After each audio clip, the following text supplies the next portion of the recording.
Hi there. Welcome back to my channel, The Broken Hearted Homesteader. So glad to have you join me today. And today I want to start by talking, you remember that show, The Prince of Bel-Air, Fresh Prince of Bel-Air? I grew up watching that show, and the theme song opens with "Sit right there and you'll hear a tale of how I became the Prince of Bel-Air." So today, I would like to invite you to sit right there and hear a tale of how I became disabled. So the story begins way back, 4 years ago, almost 5 years ago now. It's so crazy to think that all of this journey started 5 years ago. So quick backstory for those of you who may not be familiar with my channel. August of 2019, I had been under massive amounts of stress. I was going through a very tough divorce and ending of my marriage. I was working 3 jobs to try and keep a roof over my head and for my children, and to try and afford a lawyer to fight for my daughter. So the stress of all of that culminated in a massive heart attack.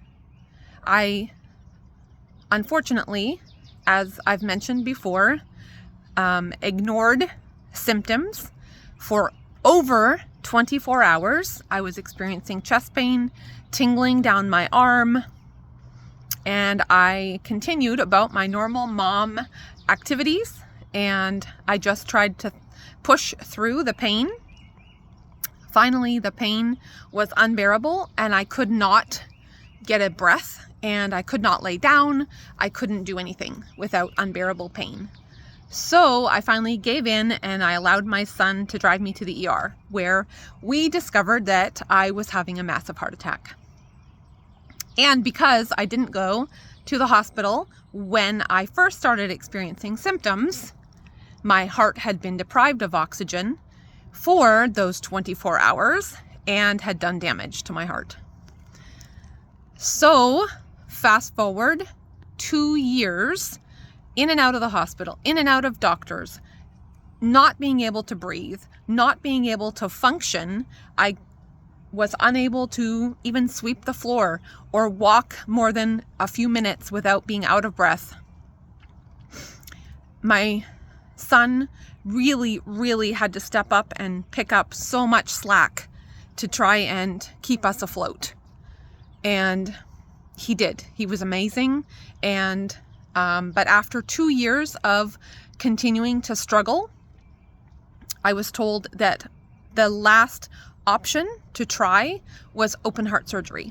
So I agreed July 1st of 2021 to undergo open heart surgery. I was told that the surgery would be fairly easy and that I would recover quickly. And unfortunately, that turned out to not be the case for me. Unfortunately, I had complications from that surgery that continued physically in and out of the hospital for another 6 to 8 weeks. Mentally and emotionally, I still continue to suffer PTSD as a result of the surgery and complications from the surgery. So when I had the open heart surgery and I didn't get better like the doctor had envisioned, I was kind of at my wit's end, because we had already been trying to survive, my son pulling so much of the weight to keep us afloat, for 2 years. So then when it looked like it wasn't going to get any better, then I was advised to go ahead and file for disability. So when I was advised to file, I was told, you need to file, but you also need to be prepared that in Florida right now, the typical wait time to get an actual disability determination will be 3 years. 3 years. How on earth is anyone who can't work supposed to survive for 3 years? It's unbelievable, unreal. It's not even remotely acceptable, our system. It's so broken. So also, if you've been watching my channel for any length of time, you know my home was a Habitat for Humanity home that I had lived in for 15 years, that I built with love and support from friends and family, and had so much history and so much love in that home, but it went into foreclosure. I was going to lose the house and walk away with nothing. But thankfully, I was able to find a grant which got us out of foreclosure long enough to be able to sell the house. So, in the meantime, we're still waiting for the disability process to be completed. And I got my first denial, which is typical. Then you file an appeal. So when I went to file the appeal, a friend of mine suggested I get a lawyer and have a lawyer fight for me. And hopefully that would speed up the process and make things go more smoothly. So when I found my lawyer, Mr. Winters, he was excellent, but he told me right up front, this case, because I'm so young, is going to be tough to win. It's a 50-50 shot at best. He wasn't very positive, but he said, I'm going to fight as hard as I can for you, and we will just, all we can do is try. So we filed the appeal last May, I think it was. We filed the appeal. And there was an error on the part of the Social Security Administration at that point, and that appeal got denied literally within 1 month, which is unheard of. It never happens. There was a cross communication. I didn't even have a chance to file the paperwork that they requested for the appeal before they denied it. But that glitch in the system literally saved me a year's worth of waiting for disability. So that got us to step 3 of the process, where after you receive your second denial, you can then appeal to a judge who will then, you will go before the judge and you will state your case, and the judge then will make a final determination as to whether you should receive disability. So we filed the appeal to go before the judge, and we waited for our date to be given to us. My date was December the 12th, 2023. That day was the hardest day of my life for a long time, maybe the hardest ever. As I mentioned, because of the surgery, I have PTSD that does not allow me to easily enter a building. I do much better if that building has windows where I can see outside, but I'm very, very claustrophobic since the open heart surgery. And I have panic attacks if I am inside a building that does not have windows, or I feel closed in. I start to feel buried alive, like I felt when I woke up from the open heart surgery early. So I went into the judge's waiting room for my hearing, and there were no windows.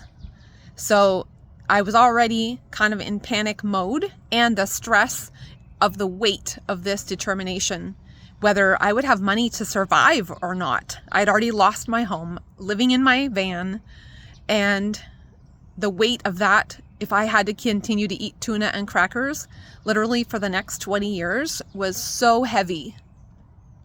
And knowing that my lawyer had said 50-50, maybe. So we're in the waiting room. I'm already fighting panic. I'm trying to breathe. I'm trying to remain composed. And then we walk into the judge's chambers. And that room was 10, maybe 10 by 10, maybe 10 by 12. No windows, not one. Teeny tiny room, 4 people in the room, the judge, myself, my lawyer, and the secretary. And I lost it. Hyperventilating, fighting panic. I'm in my chair. I'm gripping the sides of my chair for dear life and trying desperately not to pass out. So the judge already sees that I'm struggling before we even begin the hearing. And he was so kind throughout the whole hearing. He kept telling me, just keep looking right in my eyes. We're going to make it through. It's going to be okay. He was so kind and so sweet to me, which he did not have to be. And then part of the hearing process means reliving what I'm experiencing and why I can't work. And that meant reliving those terrifying moments when I woke up prematurely from the surgery. And I couldn't help it. I just cried and cried and cried because it's so traumatic to talk about. And the judge kept letting me take breaks and giving me water, and so kind. What a wonderful man. And we got through the hearing, and I'm exhausted. And the judge looked at me and he said, "Ma'am, never once in the 30 years have I gotten up from this bench and come down to a person that I am meeting with for a hearing." He said, "But if you would allow me, I would like to come and I would like to give you a hug. And I would like to tell you it's going to be okay, because I'm going to approve your case." And that man came, he gave me the biggest hug and he let me cry. And my lawyer is sitting there in utter shock. Number one, that the judge was going to approve my case. But more because a judge does not ever leave his bench. It's not etiquette at all. It doesn't happen. It never happens. What occurred there was a miracle that afternoon. So the judge approved my application that day for disability. And my dad, who is an amazing man of great faith,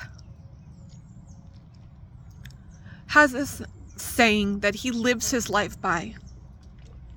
It's 3 things. Your life will go best if what you plan is God's way, in God's timing, and for His glory. Those are the 3 things that my dad lives his life by every day. So I got approved technically December 12th for the disability. So that day, then we have to continue on with the process before I'm going to see any money from disability.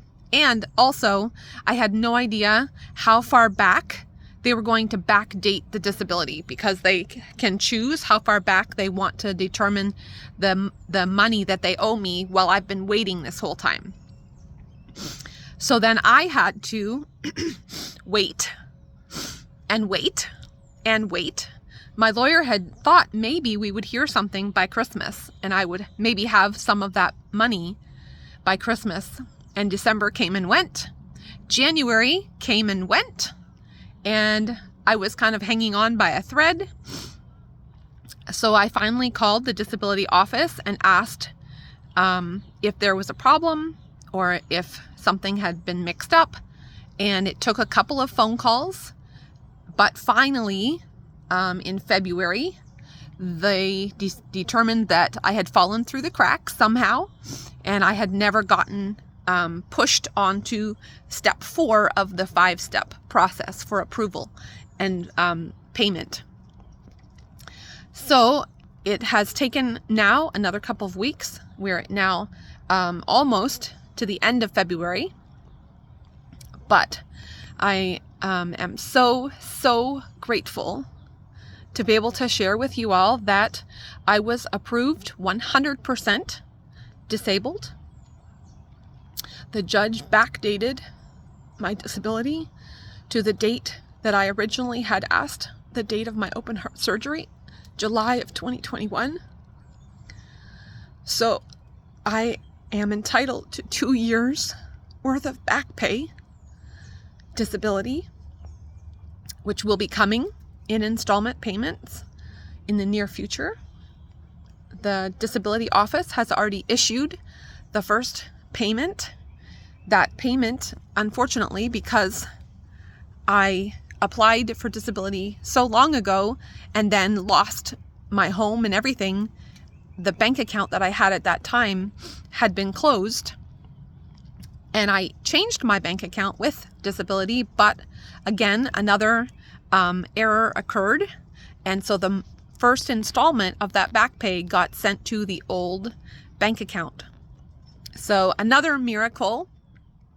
Yesterday I called the old bank account, the old bank, to see what was happening with the account and if a deposit had been credited to the account and how we would get that money out.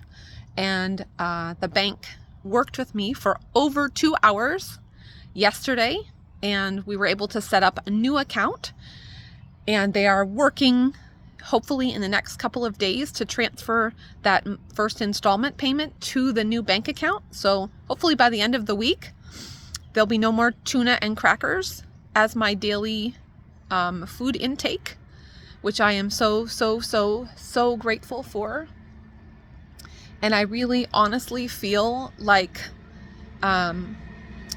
whether you believe in God or you believe in something else, but I personally believe that I can trust God and that I believe in a God who loves and cares about each one of us, and that somehow things always work out. I have literally had to walk through hell and back the last 4 years.